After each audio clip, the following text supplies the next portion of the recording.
Suda qurda yaşayan heyvanların böyük və kiçik qan dövranına baxırıq.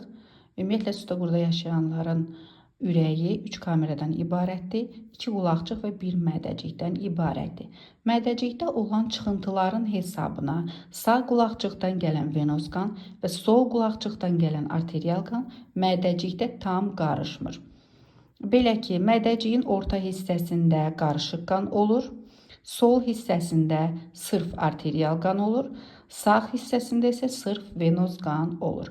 Qarışıq qan tərkibcə arterial qana bənzəyir, çünki tərkibində oksigen qazı və qidalı maddələr daha çoxdur.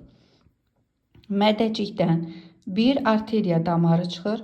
Bu arteriya damarı sonra 3 şaxəyə ayrılır.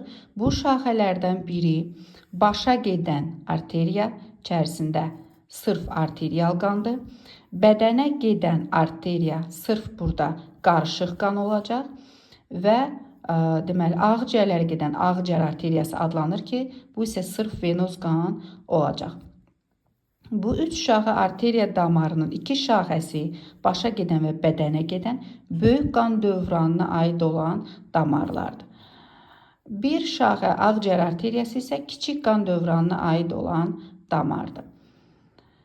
Deməli, başa gedən və bədənə gedən qan, yəni arterial qan və qarışıq qan, burada bu deməli orqanlarda maddələr mübadiləsi getdikdən sonra venoz qana çevrilir və ürəyin sağ qulaqcığına gəlib tökülür.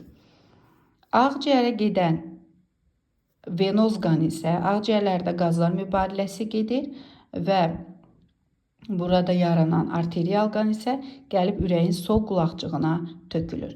Və onu da deyək ki, ağciyərə gedən ağciyər arteriyası damarından bir şaxə ayrılır ki, biz buna deməli dəri arteriyası deyirik ki, dəri arteriyasında olacaq deməli venoz qan və dəriyə gedir. Biz də bilirik ki, qurbağalar dəri tənəffüs edir.